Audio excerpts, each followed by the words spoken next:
بیت اللحم کے ویرانے میں کہ جہاں حضرت مریم علیہ السلام نے ڈیرے لگائے تھے،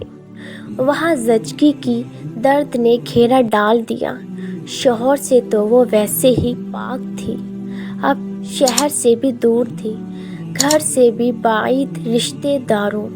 مردوں اور عورتوں سے دور، اور جہاں ڈیرے لگائے ہوئے تھے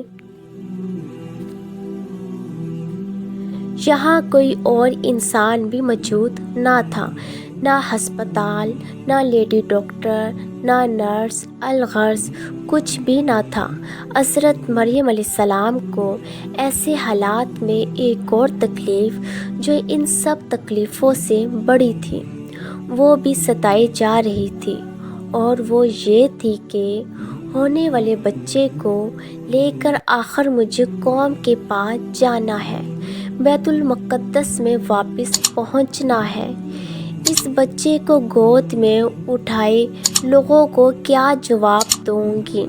ان گھبراہٹوں میں حضرت مریم علیہ السلام انہیں اور ایک کھجور کے درخت کے نیچے آ کر بیٹھ گئی۔ ان پریشانیوں میں مبتلا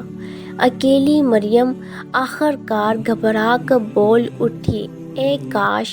میں اس سے پہلے ہی مر گئی ہوتی اور بھولی بسری ہو کر لوگوں کے ذہنوں سے مٹ گئی ہوتی۔ حضرت مریم علیہ السلام جہاں بیٹھی تھی وہ ٹیلہ نما پہاڑی ڈھلوان تھی۔ اس ڈھلوان کے نیچے سے آواز آئی کہ مریم غم نہ کرو، ذرا اپنے پاؤں کے نیچے نگاہ تو کر، تیرے پروردگار نے چشمہ جاری فرما دیا ہے، اور تو جس کھجور کے تنے کے ساتھ بیٹھی ہے اسے ذرا ہلا، تیرے اوپر تر و تازہ پکی ہوئی کھجوریں گرے گی۔ اب کھجوریں کھائی جا، پانی پیے جا،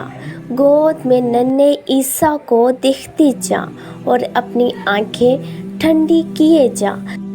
تو واپس جانے سے گھبرا رہی ہے اور اپنے بارے میں مرنے اور بھولی بسری ہونے کی باتیں کر رہی ہے، تو واپس جا، کسی انسان کو بھی تو دیکھے اور وہ بچے کے بارے میں پوچھے کہ یہ کہاں سے آیا تو جواب دینے کی ضرورت نہیں،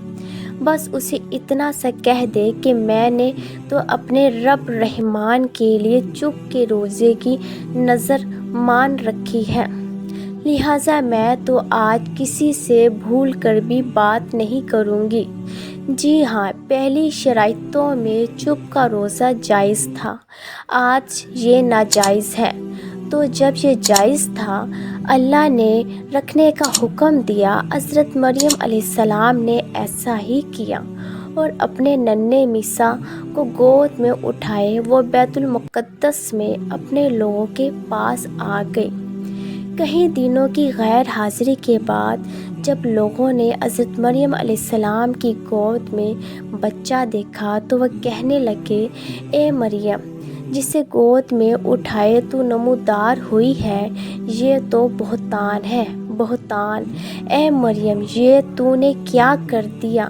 تیرا باپ بھی برا نہ تھا، تیری ماں بھی ایسی ویسی نہ تھی، اور اپنے بھائی ہارون کو دیکھ، وہ بھی نیک آدمی ہے،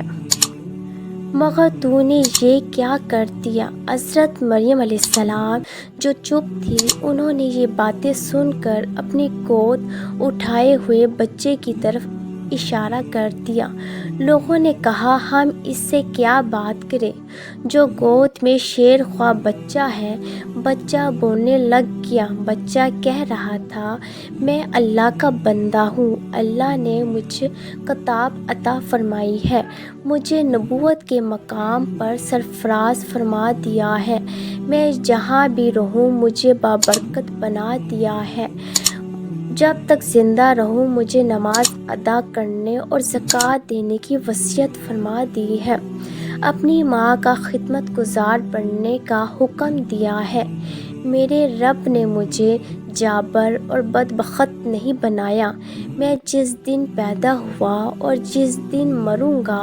اور قیامت کو جس دن اٹھایا جاؤں گا، ان سارے مواقع پر میرے رب نے مجھ پر سلامتیاں ہی سلامتیاں کر دی ہے۔ اللہ اللہ، لوگ یہ منظر دیکھ کر حیران رہ گئے۔ اللہ نے اپنی بندی کو پوری قوم کے سامنے معزز کر دیا،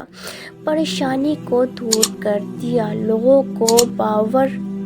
کرا دیا کہ تمہاری انگلیاں اور نگاہیں بچے کی طرف اٹھ کر اور دیکھ کر زبانیں جو بول رہی ہے وہ بند ہو جانی چاہیے کہ یہ بچہ تو اللہ کا نبی ہے۔ جس طرح اس کا بولنا اللہ کی نشانی ہے، اسی طرح اس کا پیدا ہونا اور بغیر باپ کے پیدا ہونا بھی اللہ کی نشانی ہے۔ لہٰذا حضرت مریم علیہ السلام کنواری ہی ہے، اللہ کی پاک باز بندی ہے اور اللہ کے ہاں بڑا بلند مقام رکھتی ہے۔